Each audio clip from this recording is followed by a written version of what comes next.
Thank you very much for attending, everybody. Good morning to you. Before I start, just a reminder again, as people are coming in all the time, please ensure that your camera and microphone are switched off throughout the session. And the session is being recorded, so we can share it later. So if you did miss the first couple of minutes, you can catch up on those later. It's absolutely fantastic to see so many people here today. The event was fully booked, and as you can see, there's people arriving all the time. And this really highlights the importance of the topic area. So just to introduce myself, I'm Holly Blake. I'm a trustee of the Institute of Health Promotion and Education, or IHPE, and I'm a professor of behavioural medicine at the School of Health Sciences at the University of Nottingham in the UK. And I'm representing both organisations today, and I'll be acting as your host today. And this is the final masterclass of our 2025 series. So the series is all about advocating for positive health, about preventing ill health, and about reducing inequalities. So it's our last session for this year. We hope to have some more for you upcoming, so do keep an eye on the website. Let me tell you first about IHPE. So we are a registered charity and an international network for professionals in health promotion and education. Members are unified in their ambition to protect and improve public health and reduce health inequalities. The network promotes collaborative working, supporting members to share ideas, information and experience, which is something that we're doing today. And it provides the opportunity to unite as a single voice in support of actions designed to promote individual and population health.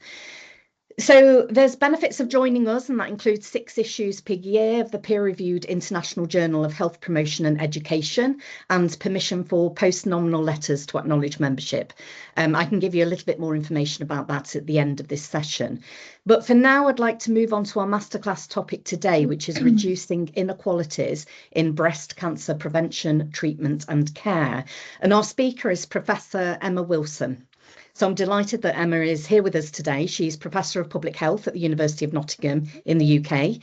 She is a Principal Fellow of Advanced HE, so there's not many of those. It's evidence of status in her teaching excellence. She is an experienced health research methodologist, specialising in qualitative and mixed methods public health research. She's published a series of systematic reviews focusing on exploring the barriers, facilitators and experiences to different aspects of breast health education and treatment pathways globally. She's a highly motivated public health educator, and as an active public health researcher, she has an international focus on breast cancer inequalities, health promotion and health improvement interventions, and social inequalities. Emma works in close collaboration with local communities to improve health inequalities from a grassroots level through community engagement. And this includes work with a wide range of partnership organisations to develop interconnected, collaborative research that benefits people locally.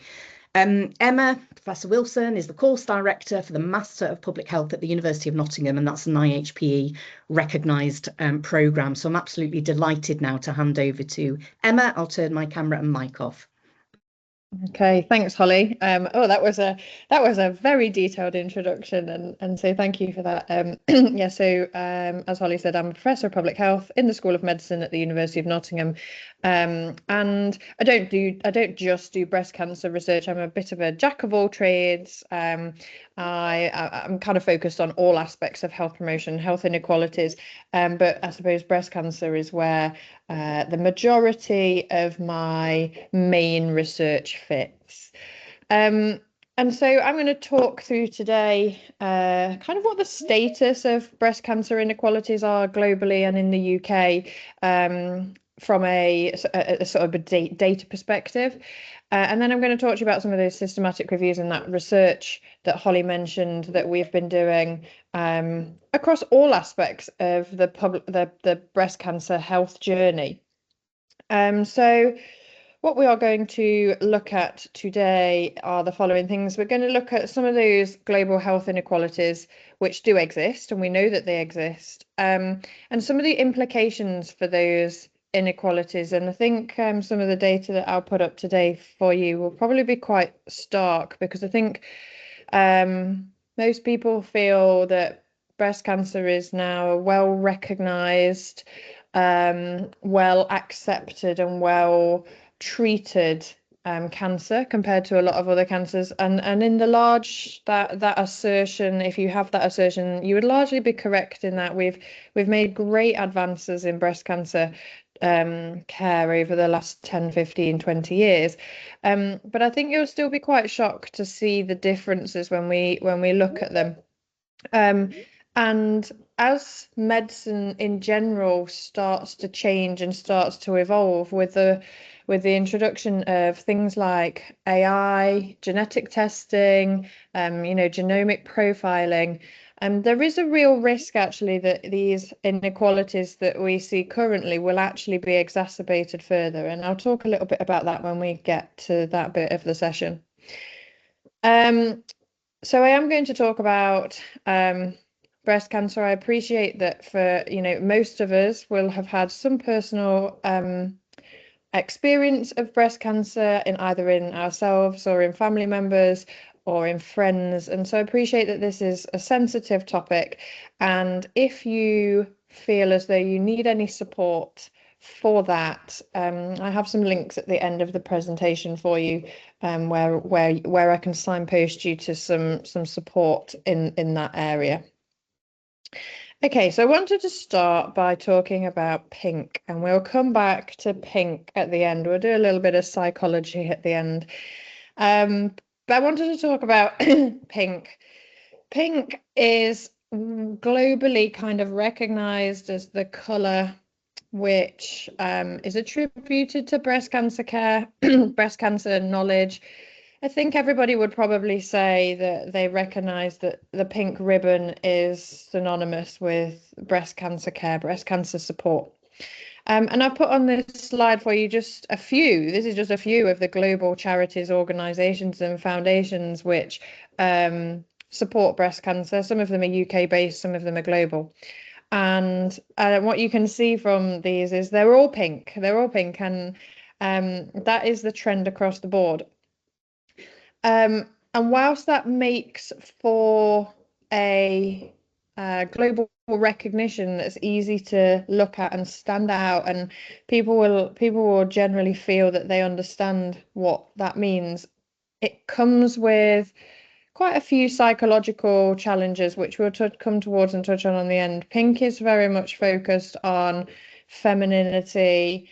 It's very much focused on positivity, romance, and those types of kind of societal feelings, I guess. And that is really, really not the case when it comes to breast cancer. And so what we're trying to do is not challenge particularly the idea that the representation of breast cancer through the pink ribbon or pink is wrong, because it gives people a sense of inclusion and feeling that they understand the direction of the organizations, but to acknowledge that actually when we start to look at the data, it's not all pink, it's not all rosy. It's not without significant challenge, and we'll start to unpick some of that. So on a global scale, October is always internationally Breast Cancer Awareness Month, and these are the initiatives that the World Health Organization put out this year for Breast Cancer Awareness Month. And you'll be pleased to see, or I'm very pleased to see, that the WHO have launched a new global breast cancer initiative this year. And it is about reducing health inequalities significantly. That's what it significantly focuses on. And we're going to have a look at a bit of that data in a little while. But it's actually got quite a heavy focus on how we empower people within the breast cancer space themselves, how we can ensure that people are able to feel control over their lives and make the best choices that might improve their potential to get breast cancer or recovery if they do get breast cancer. And I will talk at the end about how the data that we have in breast cancer is extrapolated across lots and lots of cancers, but also lots and lots of other diseases as well globally, across the whole burden of disease globally. And so whilst I'm going to talk very specifically about breast cancer data, I would urge you to think about some of the themes that I talk about in a broader context, because we know that these themes exist alongside other medical conditions and other cancers as well. So I'm going to start just by showing you some of the UK data, and I think this will probably be quite shocking for a lot of you. A lot of the work that I do focuses on the difference between different subsets or different socioeconomic status groups, different demographic groups within the population, and how their health outcomes might have differences between them. A lot of the data that I'm going to talk about today focuses on Black, Asian, and ethnic minority women and their differences to white women. But I also look at differences in socioeconomic status. I also look at differences in age, and age is a big difference in the kind of the risk factor for breast cancer. And I also look at how, if you are have a combination of those demographics, so if you're all of those demographics intersect and overlap, actually how does that have a worse cumulative impact on your potential health outcomes? So a lot of the data that I'm going to talk to you about today is about Black, Asian, ethnic minority women. And the reason for that is, although we know that there are other parts of the population where they have significant differences in their health outcomes, there is a real challenge within the Black, Asian, and ethnic minority communities for breast cancer. So did you know then that within the UK, so at the minute I'm just talking about UK focused data, so a high income country with a national screening service with free healthcare at the point of access. Did you know that despite that, in a high income country, that Black women are more likely to be diagnosed with stage 3 or stage 4 breast cancer compared to their white counterparts? Now, there's lots of reasons. You might be thinking, what is the reason for that? Is that they have more severe disease? Is that they have not engaged with screening, so it's being picked up later? Is it that they don't know what the symptoms are and so they're presenting much later? What is it? And honestly, the answer to that is all of the above. So Black, and particularly Black Caribbean and Black African women, do have more severe breast cancer disease in general, from a microscopic level, from a genetic level. They are more likely to have aggressive breast cancer disease, so that spreads more quickly. They're also more likely to have a type of breast cancer which has less treatment options for it. So triple negative breast cancer, which is largely associated with change in genetics. So you might have heard of the BRCA gene, the Angelina Jolie gene. It's much more likely that if you have a genetic breast cancer, you might have one of these triple negative type breast cancers. And the implications for that are that there are a lot less treatment options. And the pathways for treatment are often much more severe than compared to perhaps hormone receptive or estrogen receptive breast cancers. So with that in mind, of course, the chances of survival with those types of breast cancers start to fall. We know in the UK that if you are treated for stage 1 breast cancer, nearly 100% of women will survive for 5 years after their diagnosis. That is exceptional odds compared to lots of other cancers, lots of other diseases. And similarly at stage 2 in the UK, 90%. So that's a huge amount of people. 90% are going to survive more than 5 years. Once you get down to stage 3 and stage 4, the numbers are still better in breast cancer than lots of other cancers because of the work that has been done. But by stage 4, only 25% of people are likely to survive at 5 years. And at this point, their cancer is definitely not curable, but it might be controllable with treatment. But then that goes back to what I said earlier, that if you have a specific types of breast cancer, those treatment options are much more limited. So when we start to think about the reasons why there might be inequalities between Black women and white women in their breast cancer outcomes in the UK, we start to have a look at some of those societal reasons, as well as the medical and the genetic reasons for differences between those groups. So again, did you know that women from ethnic minority backgrounds are more likely to tell you that they don't know fully what the warning signs and symptoms are that they should be looking out for breast cancer compared to their white counterparts? And when you unpick the data, you can see that they're less likely to engage with breast-related health education, whether that be signs and symptoms or self-examination. And you start to be able to unpick that there are quite a lot of cultural barriers associated with the stigma of breast cancer. And I'll come on to a bit of that when I talk about a bit of the research that I've done in this area. So these things are quite shocking. These things show that there's a grassroots level kind of inequality between Black women and white women when it comes down to understanding the signs and symptoms of breast cancer. And again, as I said at the beginning, we see this trend across all sorts of health diseases, not just breast cancer. So just keep that in your mind.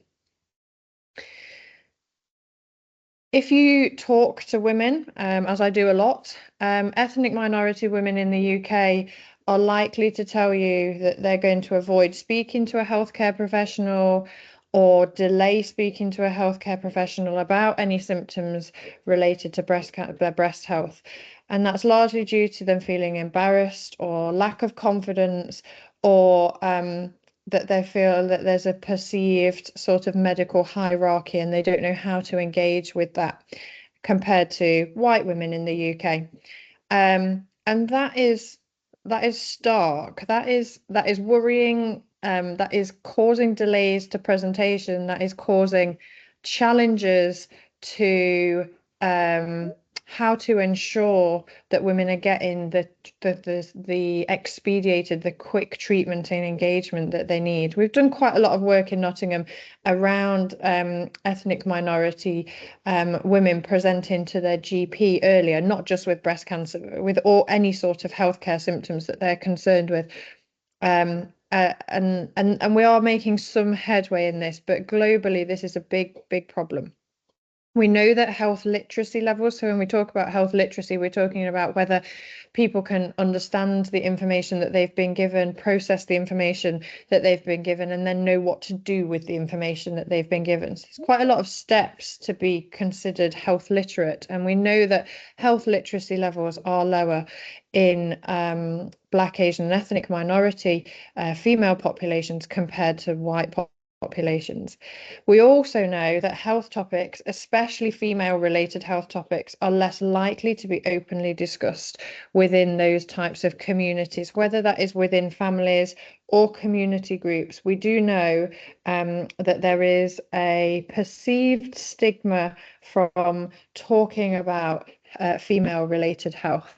Now, if you think about breast cancer, it's widely accepted that we can talk about it. We've made great strides forwards in the stigma associated with breast cancer globally. But if you think about other female healthcare conditions, particularly things like cancers of the reproductive organs, which do carry worse health outcomes than breast cancer, they're even less likely to speak about those types of intimate areas. Bowel cancer is another one. There's a lot of lack of confidence and embarrassment when talking about uterine cancer, anything reproductive wise, and also bowel cancer as well. So we don't see this just in isolation in breast cancer. And then I think one of the biggest challenges, I mean, obviously getting people to go to their GP if they're concerned about something is a big challenge. But in the UK, we do have a population level screening program for breast cancer. But women from Black, Asian and ethnic minority backgrounds, particularly Afro-Caribbean and African backgrounds, are significantly less likely to attend screening compared to white women within the UK. And we know that screening saves lives. We know that if you go for your screening and there is something on your mammogram, it is more likely to be in stage 1 or stage 2 than if you pick it up yourself by self-examination. So getting people to engage with screening is a real significant health protection mechanism that we can work towards. There's lots of reasons why people don't attend screening, from fear. They think it's going to hurt. They don't want to be, they don't want a male sonographer. They don't want to get undressed in front of people. They don't actually want to know. They would rather not know if there's something there. We know that there are legitimate reports of, scanxiety, that people get significant anxiety when they're going for any kind of medical scan, so they would rather not go because of that level of anxiety that it causes them. And that is worrying, because what we need to put in place is techniques to ensure that everybody feels comfortable in being able to engage in those and understand the reasons why it's important to attend those screening. I talked to you briefly at the beginning that Black and Asian ethnic minority women, particularly Black and Black African women, are more likely to present with more severe disease, and also to have components where they're likely to be more genetic related. So they're more likely to have maybe a BRCA mutation or a PALB2 mutation than their white counterparts. And this makes the treatment options more difficult, but it actually makes the treatment options and the kind of this overall psychological treatment much more of a bigger deal. So if you think about, and I will talk about BRCA briefly at the end, but if you think about the BRCA gene, for example, that doesn't just increase your risk of breast cancer, it also increases your risk of ovarian cancer and a few other types of cancers as well. And so you're not automatically just being treated for breast cancer. You will end up having a double mastectomy. You will end up needing some sort of gynecological intervention as well. So the potential for lots of medical intervention in these women is high, but obviously those interventions are the things which can help reduce the health inequalities between those populations. I should say at Nottingham we have a breast cancer research centre at the university, and so that's a lab-based, that does lab-based research as opposed to population health research, which is what I do, and they are actively looking at this. So they're actively looking at the genetic components of different strata of the population and how we can do better drug discovery, better prevention techniques for those parts of the population that we know to be most at risk or more at risk. So if we move from the UK data and have a look at the global data, and you'll find this in that WHO report, which I've put the links to, the references to at the end of this, the data is even more shocking. So if you consider all of those data that I've just showed you, they're from the UK. The UK is considered a high income country. It has a free healthcare service at the point of access, and it has a screening program. And 9 out of 10 women with breast cancer, people with breast cancer, men can get breast cancer as well, but we're largely focusing on women here. 9 out of 10 women in high income countries, which is what the UK would be constituted as, will have a good survival rate. Now have a look at India, where 6 out of 10 women with breast cancer survive, and then have a look at South Africa, where 4 out of 10 women survive. We know that there in lower income countries there are resource and healthcare services challenges. So, for example, screening programs won't perhaps be as effective as they are in high income countries. But if you layer on top of each other the fact that the data in the UK already shows really disparate health outcomes for women from different backgrounds, now consider how big those health inequalities are when you look at the South African data and compare that to the UK. It is stark. It is absolutely huge, and it's actually shocking that there are such big disparities in health outcomes for a disease which, as you can see from the UK data, is actually largely treatable. So it's quite a challenging kind of dynamic to work within globally. In the WHO report, they focused on 3 areas of public health which are important factors in kind of all public health, really, but specifically for looking at their new breast cancer initiative. And these are what Holly mentioned at the beginning. So health promotion and early detection, timely diagnosis, this is really important.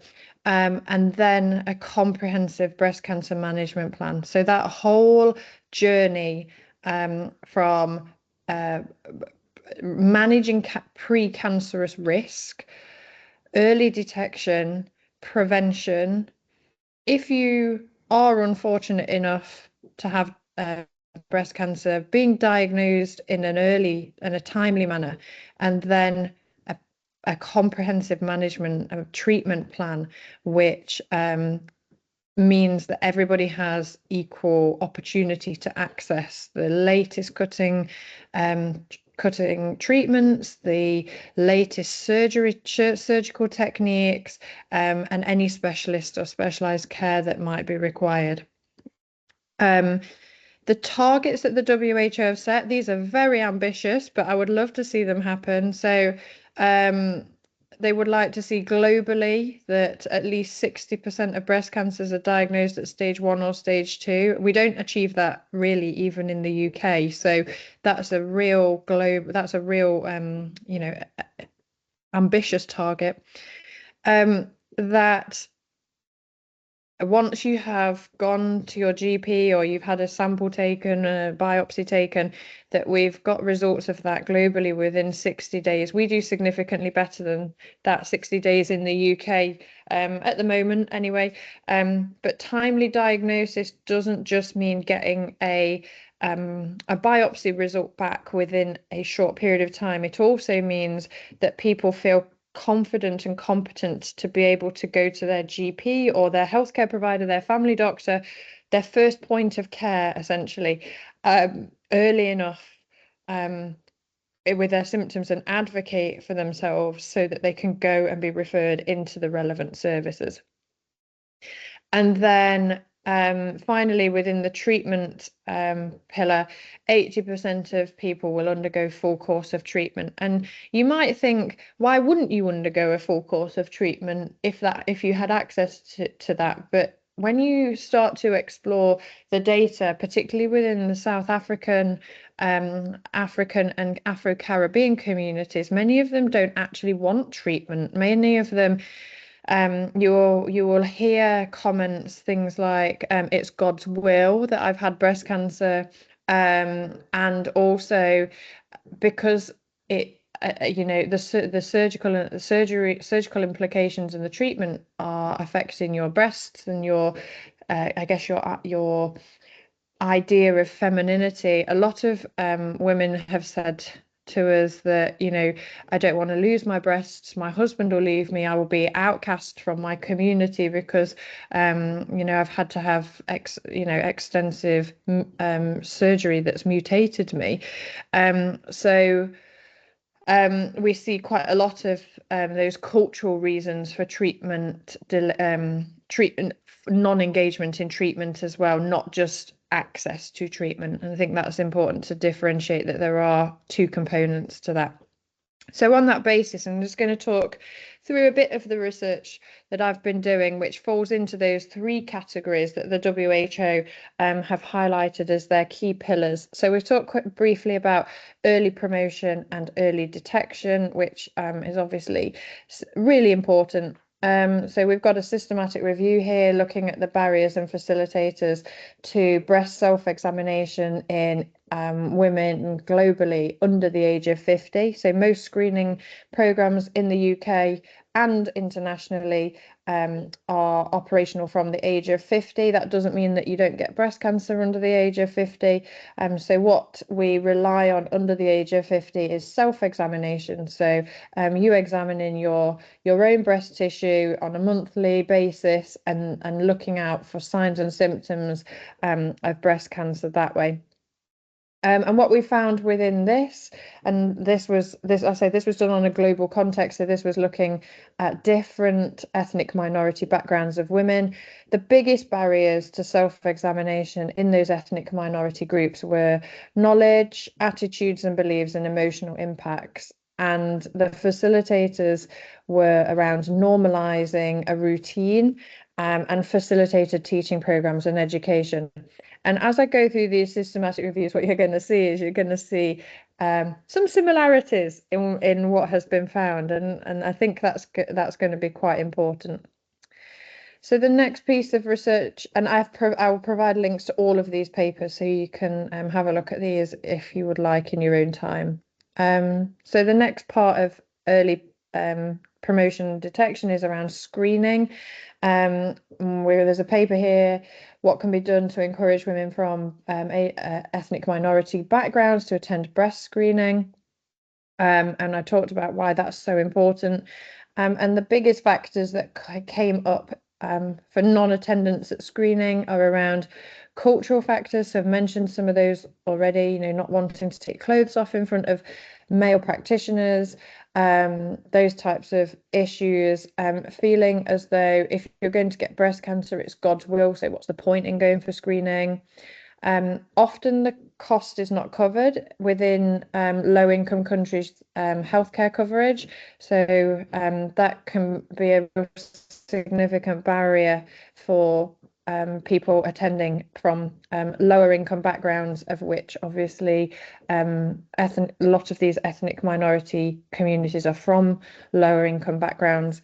And also lack of knowledge. So lack of knowledge of the screening program itself, but also of the importance of the screening program.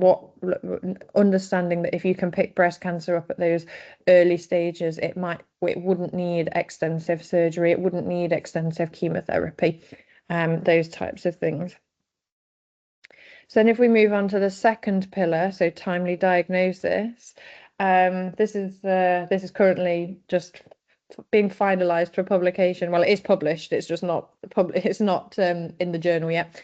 And we've been looking at the reasons why women struggle to engage with their first point of healthcare contact regarding their breast health. So in the UK, that's primary care, so that's the GP, but globally, that will be other areas of the healthcare system. And so that systematic review explores what are those barriers in the primary care setting for delays in diagnosis, so delays in presentation. And there's the aspects that come up that are reported are emotional distress. People find it really difficult to engage with healthcare providers about topics like this. Lots of reports of clinical judgment. So particularly if you're under screening age, there's quite a strong sense that you'd get dismissed and told, oh, you're too young to have breast cancer, or no, that's not a breast cancer symptom, and that makes women feel stupid and not empowered, and so they then don't go back. And when we disaggregate the data, what we see is that Black women are more likely to be dismissed by a healthcare provider on more than one occasion compared to their white counterparts.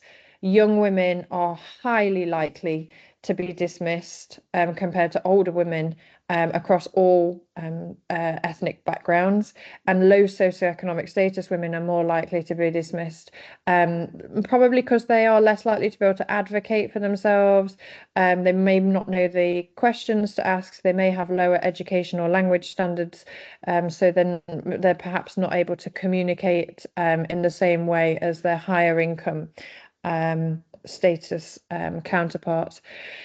And what we looked at within this was actually what is the cumulative and the intersectoral impact of all these factors. So if you happen to be a young Black woman from a low socioeconomic status background, what does that do to your risk? And honestly, the results are really, really shocking. It's highly unlikely, actually, that you're going to only have one demographic risk factor. You are more like, everybody is likely to have more than one demographic risk factor. And when you add these together and look at the cumulative impact, it's not just, you know, a few percent added to a few percent added to a few percent. Actually, cumulatively, it is more than that. And then if we look at some of the research that we've been doing into the final WHO pillar, which is breast cancer management, we've put out this paper looking at breast cancer surgical decision making in non-Caucasian women globally. We know that non-Caucasian women are much less likely to engage in having surgery for breast cancer compared to their white counterparts. And the reasons range from sort of psychological reasons like fear, body image, cultural stigma around, you know, I'll be outcast from my community, my husband will leave me if I don't have breasts, that kind of thing, through to actually the doctor-patient relationship, where they don't feel perhaps they're empowered within the decision making to make a decision that is right for them. And also a lot of misinformation. So people start to look at online resources or support groups or forums online, and then they aren't able to disaggregate the information that is incorrect online compared to the information which is correct. And we followed that up with so that's about surgical decision making. So how do ethnic minority women make the decisions whether to have surgery or not? And then we followed that up with a paper, a research paper looking at the barriers and facilitators to breast reconstruction. So if they've made that decision to actually have treatment, what are the barriers and facilitators to actually having breast reconstruction surgery? And again, you see very, very similar trends. So barriers include the community perception and the culture. In lots of communities and cultures, it's really still quite frowned upon to have breast implantation surgery. It's still viewed as augmentative cosmetic surgery, even if it's for treatment purposes. So there's still quite a lot of work to do there on that sort of acceptance of that type of surgery. A big thing that came out is that they don't have the family logistics or the patient support in place to support the recovery from such major surgery. And what you see in these types of communities is the mother is largely the figurehead, the family head, who is you know, doing all the family logistics and the organizing, and they feel that they can't have time out actually to have such major surgery, because breast reconstruction surgery is major surgery. And then insurance and income are also big barriers in the low income countries as well, as we would expect. So the final thing that I'm just going to talk about in the breast cancer management space is around genetic testing, and this is really important because this is where all medicine treatment is kind of going over the next 5 to 10 years, and we've made significant headway across all aspects of genomic and genetic testing. There's lots of genes which increase your risk of breast cancer, but the most significant and the most well known is the BRCA gene. There's two versions of the BRCA gene, BRCA1 and BRCA2. They increase your risk of a lifetime risk of getting breast cancer to around 60 to 80% versus the population background risk, which currently stands in the UK at about 12%. But it also increases your risk of ovarian cancer to 20 to 40%, whereas the background risk in the UK at the moment is about 2%.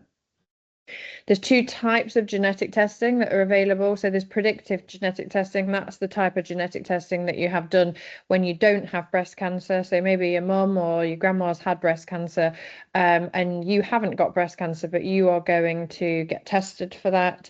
And if you come back positive, they give you options such as risk-reducing surgery. You could have a mastectomy, you could have your ovaries removed, you could go on preventative chemotherapy, you could go on increased screening. It allows you to go back to, it allows you to make decisions about what you want to do with your family, having children. And that type of thing. So that's the predictive, that's the risk reducing, that's the health promoting, health prevention bit, I guess, of the genetic testing. And then you've got the diagnostic genetic testing. This is genetic testing offered to women who do have a cancer diagnosis. And the reason that we offer that is because they are more likely, as I said at the beginning, to have a type of breast cancer which is more difficult to treat. And if you know that they've got that, then you can put them on a care pathway more quickly with the right types of treatment options. So you're getting them on the right treatment pathway earlier than you would do if you didn't know that they had that genetic issue. So genetics then is a really important public health issue from an ethical standpoint, legal and political standpoint. It's very much in its infancy. We still haven't ironed out actually all the ethical, legal and political considerations for offering universal genetic testing for anything. If you think about cystic fibrosis, Huntington's, those types of things, those types of genetic conditions, if you have the genetic mutation for them, you are guaranteed to get the disease. If you have a genetic mutation in a cancer gene like BRCA, it's not a guarantee, it's just an increased risk. And how do we start to square that with, is it ethical to always undertake risk-reducing mastectomy? Is it ethical? Is it, should we be putting financial flags against people's insurance if they carry these genetic mutations? And these things are all very much in their infancy and haven't been ironed out at all. What is happening in the UK and globally is that there are new criteria being written for genetic testing, and eligibility for genetic testing is now increased significantly globally. And it does, if you know that you have got a genetic mutation, whether that is as predictive genetic testing or diagnostic genetic testing, it does change your likelihood for good health outcomes with a breast cancer diagnosis. You may have seen on the news, for those of you that are in the UK, that there's been a founder mutation for BRCA linked to the Orkney Islands, and so we now have a population level genetic screening service available in that area for families who may have relatives with this specific BRCA1 gene mutation. So we are seeing changes within this area. If you look at Iceland has a universal genetic testing provision for BRCA, but their population is smaller than the population of Nottingham. If we were to implement in the UK a genetic testing service for anybody could come forward, our breast service would collapse overnight. We would not be able to cope with the outcomes of that. So we did a piece of work looking at how well genetic testing was understood in different subsets of the population, and very similar to the all the other pieces of work that we've done in communities where there's perhaps lower knowledge of breast cancer. There was a high degree of fear. The community and the family reactions were deemed to be strong drivers for that. There was lots of guilt and lots of trauma and lots of stigma because of the unknown information. People felt that they needed more accurate information giving to them. So in summary, when we look across all aspects of breast cancer care, breast cancer health outcomes are worse in women from Black and ethnic minority backgrounds. That's a given. That's, across all aspects of the care. There is extensive evidence synthesis across prevention, diagnosis, and treatment domains that shows very similar or the same barriers coming up time and time again: education, knowledge, culture, belief, stigma, family constraints, community ostracization, and fear. They're very consistent across all the domains of breast cancer care. And the WHO are prioritizing global breast cancer health outcomes, and we've seen what can be achieved in high income countries, and obviously we would like to ensure that that's extended globally. So I'm just going to come back to this to finish on, that we all look at the pink that's associated with breast cancer, and it does have a global world stage. Pink does now, and pink washing has described some of these negative connotations, as well as the positive aspects of having a well-known brand campaign, I guess. But when we think about from a psychological perspective, what does the color pink mean? And here there's a list of femininity, healing, innocence, peace, romance, sweetness, tranquility, and warmth. None of those things apply to any of the things that we have just talked about. There is a loss of all of those things when you have a breast cancer diagnosis, and the inequalities that we're seeing globally within breast cancer are definitely not pink. So I'm just going to finish on my soapbox, which is please go for screening. Please check your chest or your breasts every month. Know what is normal for you and reach out to your healthcare provider. You do not need to be ashamed. You do not need to be embarrassed. There are lots of resources online to help you with that. Copperfield is a great charity in the UK which focuses purely on health education for breast cancer. So it's definitely worth a little look on their website if you're a little bit unsure about what you should be looking for. And also my final recommendation is know your family history. So take time to understand what your cancer risk family history is, and then go and discuss that if you think you have a risk with your relevant healthcare provider. This is me. You are very welcome to contact me about the research I do. If you want to get involved with me, you can.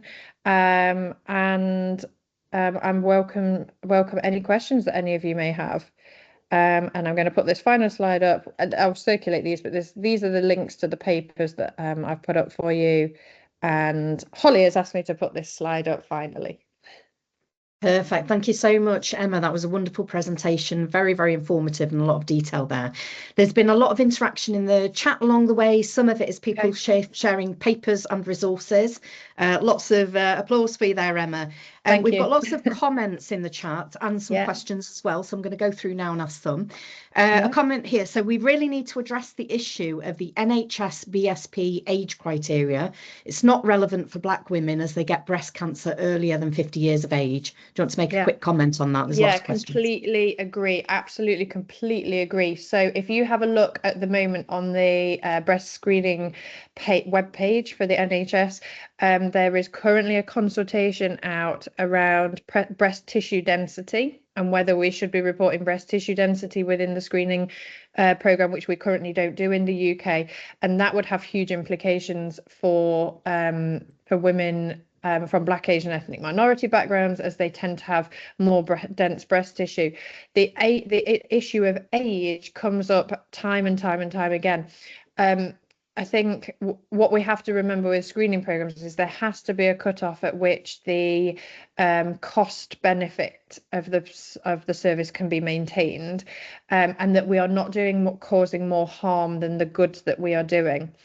What we are starting to see is that there is an increase in number of women being diagnosed with breast cancer at a younger age. So whilst there is nothing formally out for consultation at the moment, I would suspect that when the new cancer directive comes out in February, I think it's February or March, I would suspect there will be significant review on age of screening for not just breast cancer, for some of for bowel cancer and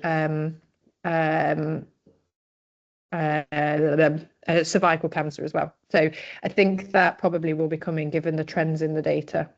That's great. We've got lots of questions, so we're going to go short and punchy now. Yeah, keep going. I also think that GPs are very dismissive of female health issues in general, which then makes people more reluctant to go to the GP. So it's comment, not question. Next one. How do we know that health literacy levels are lower in all non-white women? Seems a huge generalisation. No, so no, of course there will be in the same way that there are low health literacy levels in some white women, but on the whole, in general, if you look at the trends and the markers that we have, so things like secondary school outcomes, those types of things, they are lower within Black, Asian and ethnic minority communities compared to the data from white communities. So of course it's not every single person, but we know in general that is the trend. Okay, there's a comment here. So many times medical professionals are using medical school terms and are unwilling or unable to communicate at the level of their patients. Do you know what proportion of people attend screening in the UK? You might have said it. I'm not sure if that was we don't do too badly. It dropped a bit during COVID, and I think we've got it back up to about 70% now at the moment. Obviously there's work to be done to get that better. A little piece of work, well, a big piece of work that we are currently doing is around that comment that has just been made about communication. So what we are trialing in the medical school in Nottingham is using AI simulated patients to train GPs to talk to patients in a different way depending on what their background is. So you can talk to the simulator and you can put into it that it's a young woman from a Afro-Caribbean background who is first gen in the UK, who has low English language levels, and you can practice how you should talk to that patient in a different way. So we're trialing that in the medical school at the moment, so we'll see how that goes. That's great. If Black African, Black Caribbean women are more likely to be genetically predisposed to the condition, why is this not included in the at-risk group in the same way that Jewish ancestry is for moderate risk, and therefore they get annual screening from 40? And that's a great question, but what we're seeing from and this science is very much in its infancy at the minute. So the actual lab-based science around genetics in ethnic minority groups is quite in its infancy. What we're seeing is that it might not be a gene necessarily that we already know about. So we can see that there are genetic differences between the communities, but it's not specifically saying necessarily that they are more likely to have the BRCA gene or they're more likely to have the PALB2 gene. It's more likely that there's going to be some more genes come out that we don't yet know about, is I think where the direction of the science is probably going. Okay, we've got time for 2 or 3 more questions, so I'm just going to pick some out. How would you suggest people of colour can advocate for themselves when they're being dismissed by their GP? I know it's so difficult, isn't it? And as a person not of colour myself, the most of the research I do is through communities and through gatekeepers who are better, better orientated in that space. So what we have found is use of support groups within communities is good. So particularly religious communities, in the Muslim community, we've had quite a good traction with women supporting each other in that space. If you look in Nottingham as an example, we've done quite a lot of outreach work with places like the Women's Centre so that they can start to support each other and advocate for their needs. It is very challenging. The things that need to happen are actually the education of the healthcare professionals, as well as the helping women to be able to advocate for themselves better. And I think that's Probably a really not important really. point, because there's a comment here with a lot of ticks on it. I think there are compounding issues around medical misogyny and medical racism. So it's kind of in line with 100%. what you're saying about the need for training. 100%. Yeah. And in some respects, not all of it is wrong. It's based on the evidence that we had at the time. But as the evidence changes, particularly if you look at something like age, we know that age is a changing risk factor.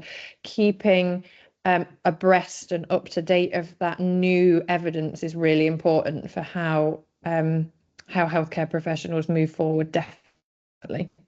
I've just got one more question, and then I want to move on to some IHPE information. But from the global data you presented, survival outcomes are still strongly linked to national income and health system capacity. How can low and middle income countries operationalise the World Health Organization 60-60-80 targets despite limited oncology infrastructure? It's a big question. And and honestly, I don't know the answer to that. It's hugely challenging.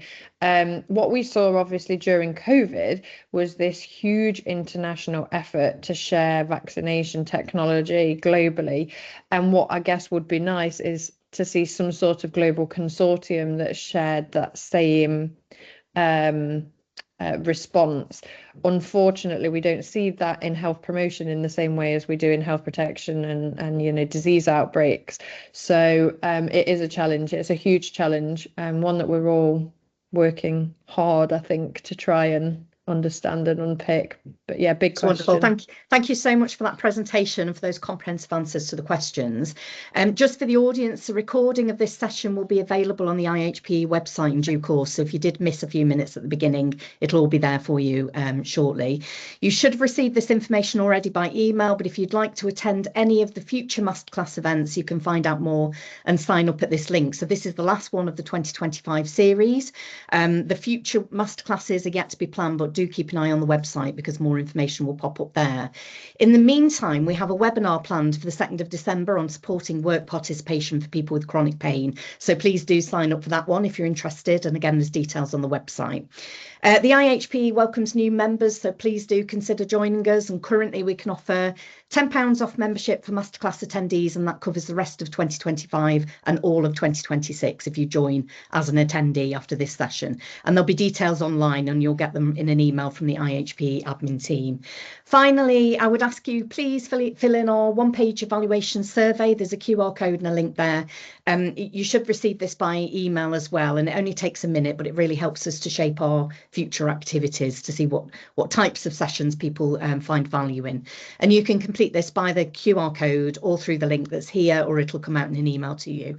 So once again, I extend a huge thanks to my colleague, Professor Emma Wilson, for sharing her expertise with us today. I'm sure you'll agree that was a wonderful presentation, a lot of engagement from the audience and a lot of attendance. So I hope you enjoyed that session.